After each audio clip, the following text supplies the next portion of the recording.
Hoje a gente vai mergulhar fundo numas relações mais tensas e, olha, mais importantes da diplomacia moderna. A década de conflitos entre Barack Obama e Benjamin Netanyahu.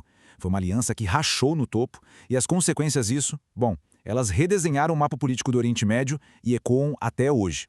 Para a gente ter uma ideia do tamanho do problema, é só ouvir essa conversa que foi pega, sabe, por um microfone aberto em 2011. O Sarkozy, que era o presidente da França na época, tá lá desabafando sobre o Netanyahu e a resposta do Obama. Não é uma defesa, não. É mais um suspiro, tipo, eu sei bem como é. Isso aqui já mostra tudo, né? A frustração, o cansaço que ficava escondido por trás daqueles sorrisos e apertos de mão para fota. E é isso que leva à pergunta principal da nossa análise de hoje. Afinal, como é que a relação entre os líderes dos Estados Unidos e de Israel, que são aliados históricos, se tornou tão, mas tão tóxica? Vamos investigar ponto por ponto o que aconteceu. As primeiras rachaduras nessa relação apareceram quase que na hora.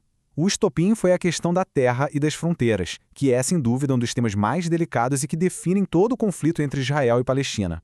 Logo de cara, lá em 2009, as posições já eram opostas. De um lado, o governo Obama batia o pé, queria um congelamento total dos assentamentos israelenses na Cisjordânia. Do outro, o governo de Netanyahu dizia que só podia oferecer pausas parciais e por tempo limitado, ou seja, um impasse total desde o primeiro dia. Mas por que isso virou uma coisa tão tóxica? Bom, a gente tem que entender os dois lados. Para o Obama, cada casa nova construída nos assentamentos era um prego no caixão da solução de dois estados, sabe? Aquela ideia de um estado palestino ao lado de Israel. Já para o Netanyahu, o buraco era mais embaixo. Ceder nessa pressão era arriscar o próprio governo. A coalizão dele podia simplesmente ruir. Então o que a gente tem aqui é uma colisão frontal de dois mundos. De um lado, a visão do Obama para a paz na região, do outro, a pura necessidade de sobrevivência política do Netanyahu. Só que o conflito não ficou só na política, não. Ele escalou muito rápido para uma série de atritos pessoais e quebras de protocolo diplomático que, basicamente, envenenaram a relação de uma vez por todas. E o que aconteceu em 2011, que a gente vê aqui, é um exemplo perfeito disso. O Obama foi lá e disse publicamente que as negociações de paz deveriam começar com base nas fronteiras de 1967. O Netanyahu, que estava do lado dele na Casa Branca, rejeitou a ideia na hora, na frente de todo mundo. A imagem que ficou foi a de um primeiro-ministro israelense meio que dando uma lição de moral no presidente americano dentro do Salão Oval. Foi um climão.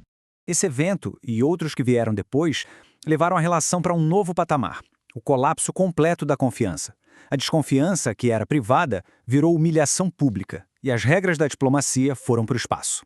O episódio de março de 2010 talvez seja o mais simbólico. O Netanyahu estava em Washington e, bem no meio da visita, o governo dele anuncia a construção de mais assentamentos. A resposta do Obama foi um gelo. Dizem que ele deixou Netanyahu esperando, foi jantar e, o mais grave, cancelou a coletiva de imprensa conjunta. Isso, em diplomacia, é um sinal claríssimo de que as coisas estão péssimas. E este quadro aqui resume bem a falta total de química pessoal. O time do Obama via o Netanyahu como um cara interesseiro, manipulador, focado só em se manter no poder lá em Israel. Já o Netanyahu olhava para o Obama e via um líder ingênuo sobre o Oriente Médio, alguém que estava muito disposto a conversar com o Irã. Confiança? Zero.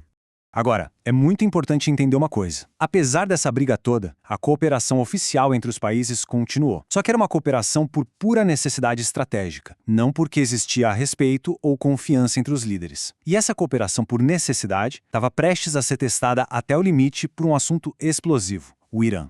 Se tinha um assunto que ia levar esse conflito para o nível máximo, esse assunto era o Irã.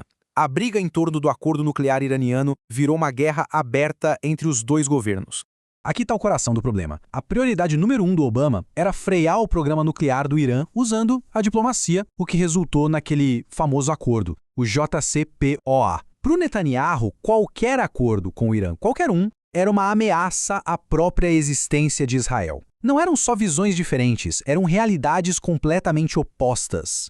E aí a reação do Netanyahu foi algo que nunca tinha sido visto antes. Pensa só, ele simplesmente pulou a Casa Branca. Ignorou o Obama. Ele aceitou um convite dos republicanos, que eram oposição, e foi discursar direto para o Congresso americano. Na prática, ele estava fazendo campanha aberta em solo americano contra a política externa mais importante do presidente dos Estados Unidos. Para a Casa Branca, essa foi a gota d'água. A percepção foi que o Netanyahu não estava mais agindo como um aliado, e sim como um jogador partidário dentro da política dos Estados Unidos. A pouca confiança que ainda existia, evaporou. E isso nos leva ao capítulo final dessa relação conturbada. Já nos últimos dias do seu governo, o Obama deu uma última cartada diplomática que praticamente selou o rompimento. E que cartada! Por décadas, os Estados Unidos usaram seu poder de veto na ONU para proteger Israel de qualquer resolução crítica. Mas, em dezembro de 2016, o governo Obama fez diferente, se absteve. E, com isso, permitiu que uma resolução condenando os assentamentos fosse aprovada. Foi uma virada histórica na política externa americana. A reação foi instantânea e cheia de raiva. O Netanyahu acusou publicamente o governo Obama de uma traição final, o que congelou de vez uma relação que já estava, convenhamos, em pedaços. No final das contas, o ponto central não era só uma discordância sobre políticas. Foi um colapso total da confiança. O Obama estava convencido de que o Netanyahu falava uma coisa no particular e fazia outra completamente diferente em público. E o Netanyahu acreditava que o Obama era, no fundo, hostil à forma como Israel via sua própria segurança. Isso tudo nos deixa com a pergunta final, que vai muito além desses dois homens. Uma aliança estratégica daquelas essenciais consegue mesmo sobreviver e funcionar bem sem um pingo de confiança pessoal entre seus líderes? A história de Obama e Netanyahu sugere que, se consegue, o preço a se pagar é muito, muito alto.